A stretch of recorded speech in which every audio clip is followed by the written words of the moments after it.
Alors, pour l'exercice 12, donc ça se passe toujours de la même façon. On commence par lire l'énoncé, essayer de repérer ce qu'on cherche et ce qu'on nous donne.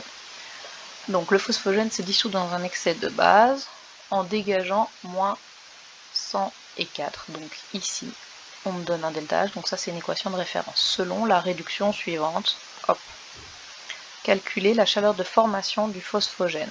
Donc ce qu'on cherche, c'est le delta H de formation du phosphogène, en sachant quoi? Eh bien en sachant que le delta H de formation de HCl est autant, de CO2 est autant et de H2O est autant. On sait d'autre part que la neutralisation d'une base forte par un acide fort dégage 13,71 kcal, que l'ionisation de HCl dégage 17,4 et que la dissolution du CO2 en présence d'une base libère 25,1.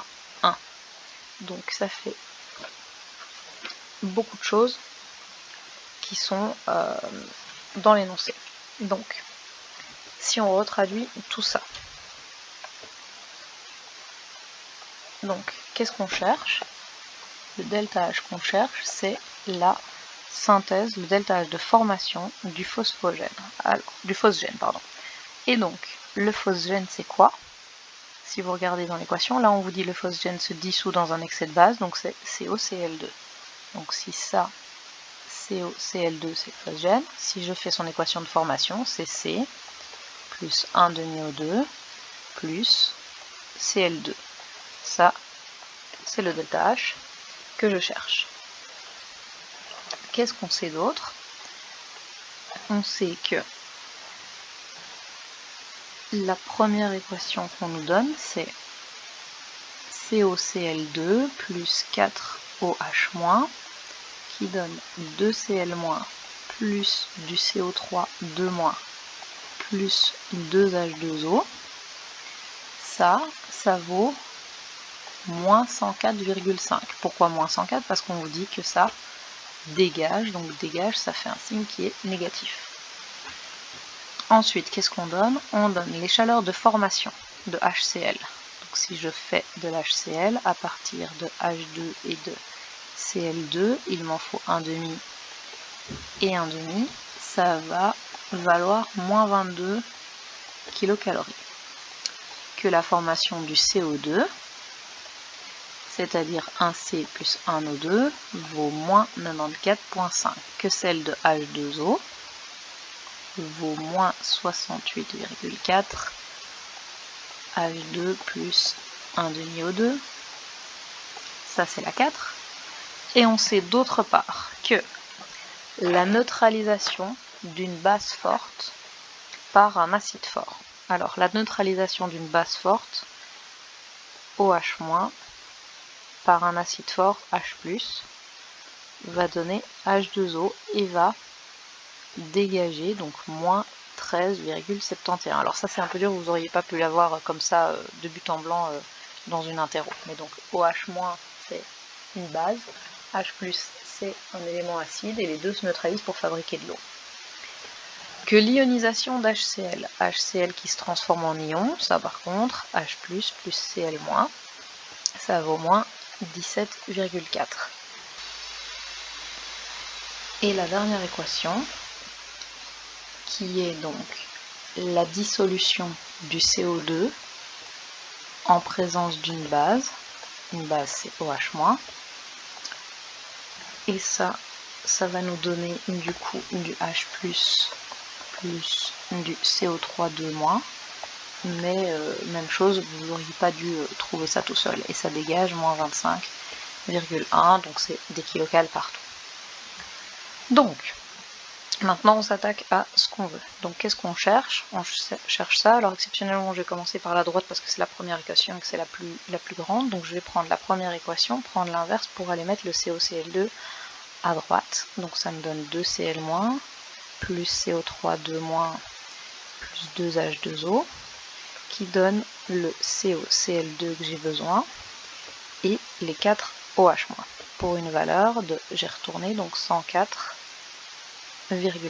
Je vais quand même juste vérifier les signes de mes delta H, donc moins 104 ça c'est juste, les chaleurs de formation, moins 22, moins 94, moins 68. La neutralisation d'une base forte dégage, donc c'est moins 13. Libère, donc c'est moins 17. Et la dilution libère, donc c'est tous des deltages qui sont négatifs. Ok. Ensuite, il me faut du Cl2. Je vais regarder où il y a du Cl2. Le Cl2 est dans la deuxième équation. Il me faut un Cl2 et j'en ai un demi. Donc je vais multiplier par 2. Donc ça fait H2 plus Cl2 qui me donne 2 HCl pour une valeur de moins 22 fois 2. Ensuite, il me faut de l'oxygène. Alors l'oxygène, j'en ai un peu partout, donc je vais le laisser tomber. Et il me faut un carbone. Le carbone est dans la troisième équation. Donc ça me fait C plus O2 qui donne CO2 pour une valeur de moins 94,5 kcal toujours. Alors à ce stade-ci, d'habitude, c'est bon et on simplifie et on est ok. Mais là, évidemment, il y a plein de choses dans la première équation qui sont là et qui ne devraient pas être là. Donc maintenant, il va falloir que je prenne d'autres choses pour pouvoir les simplifier. Alors par exemple, il faut que je simplifie les deux HCl qui sont ici et qui ne sont pas dans l'équation que je recherche. Alors du HCl, j'en ai dans la sixième. Il m'en faut 2, donc je vais prendre 2 HCl qui me donne 2H plus 2Cl- pour une valeur de moins 17,4 fois 2. Par contre, je vais simplifier au fur et à mesure, sinon on ne va pas s'en sortir. Donc ça me permet de simplifier les 2 HCl, mais aussi de simplifier les 2 Cl-.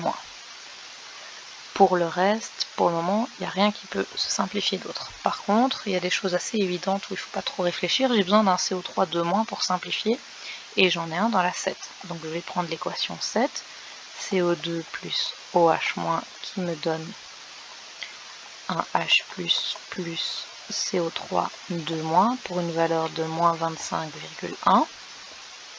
Et ça me permet de simplifier le CO3 de- qui est là et le CO2 qui est là. J'ai également un OH- ici qui se simplifie et qui m'en laisse 3.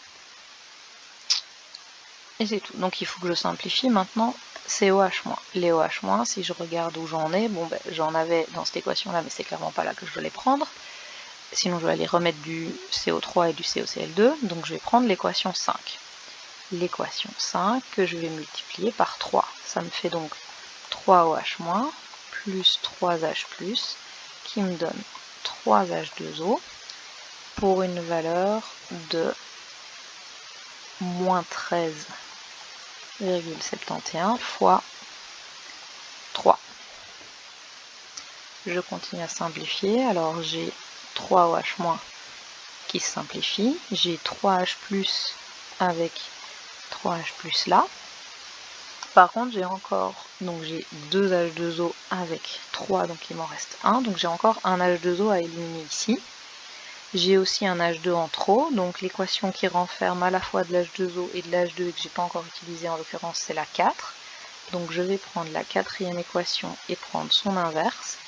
Ça veut donc dire que je vais prendre un H2O qui donne un H2 et un demi O2 pour une valeur de 68,4. Je vais vérifier ce que j'ai là, donc j'ai le H2O qui simplifie avec celui-là, l'H2 qui se simplifie là, et j'ai encore un demi O2 qui simplifie avec un O2 et qui m'en laisse donc un demi. Et cette fois, si je simplifie tout, je devrais pouvoir arriver à mon delta H. Donc qu'est-ce qui me reste? Il me reste bien COCl2 à droite et rien d'autre. Et à gauche, il me reste un C et un Cl2, C, Cl2, un demi-O2, tout le reste pas. Et si j'additionne ça, j'obtiens un delta H de moins 66,63 qui a 10 de différence avec l'énoncé, donc il doit y avoir une erreur dans l'énoncé. Donc voilà, ça c'est pour l'exercice 12. Vous voyez que parfois ça peut quand même être relativement complexe. Alors l'exercice 13,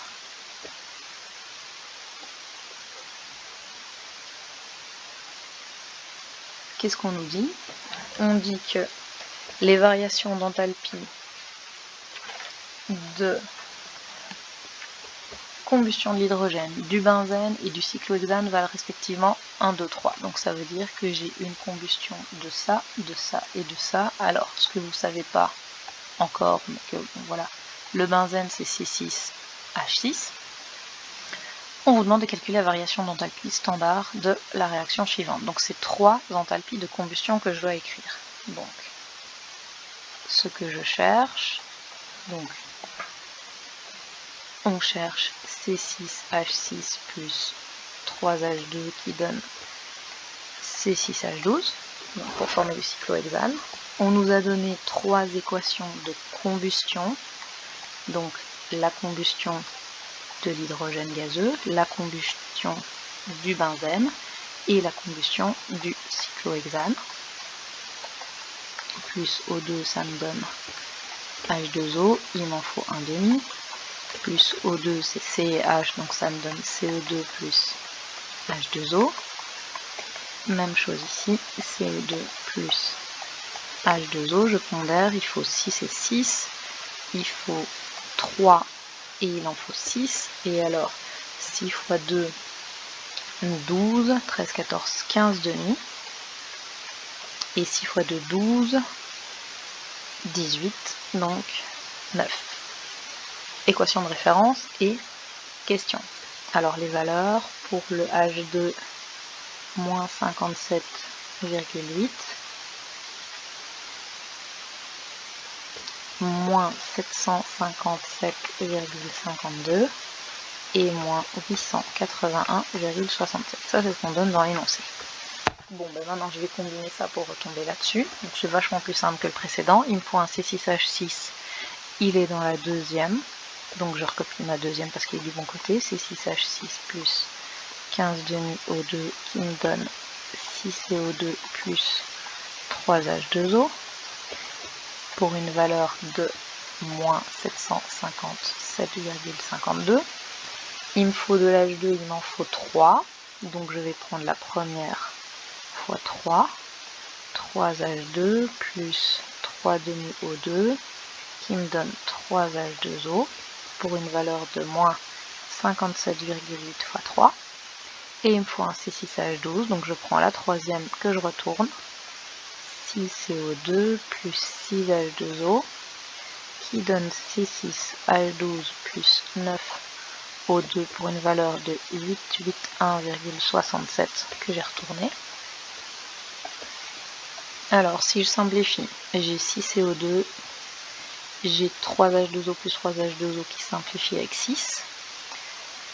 Et alors au niveau des oxygènes, j'en ai 15 plus 3 demi, ça fait bien 18 demi, donc ça fait 9 oxygènes. Il me reste bien C6H6 plus 3H2 qui donne C6H12 pour une valeur, si j'additionne ça, de moins 49,25. Et enfin, l'exercice 14, la chaleur de combustion de la cyanide vaut moins 177,2 pour la réaction suivante. Calculer l'enthalpie de formation de ce composé, sachant que l'enthalpie de formation du CO2 est de 94,05 par mol et que celle de H2O vaut 68,32.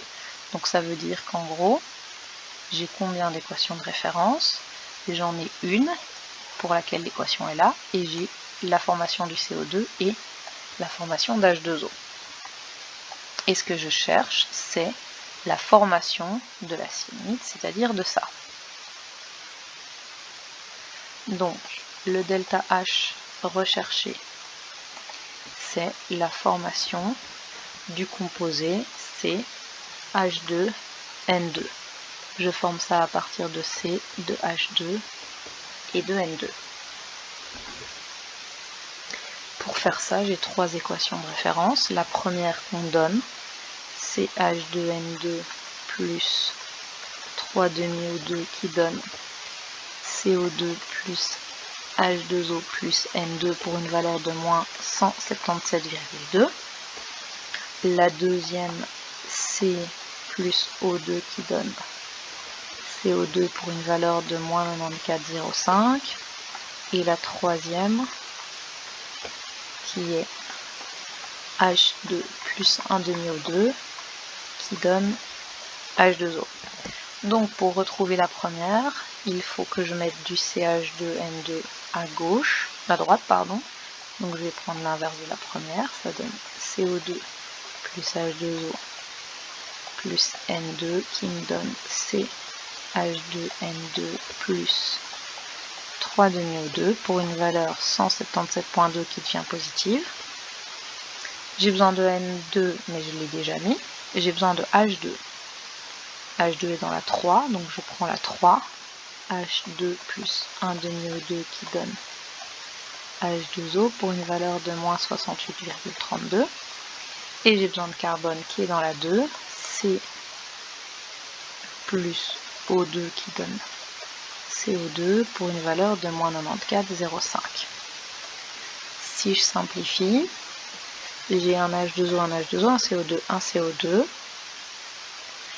J'ai un oxygène plus un demi-oxygène, ça fait bien les 3 demi. Et il me reste bien C plus H2 plus N2 qui me donne CH2N2 pour une valeur de 14,83.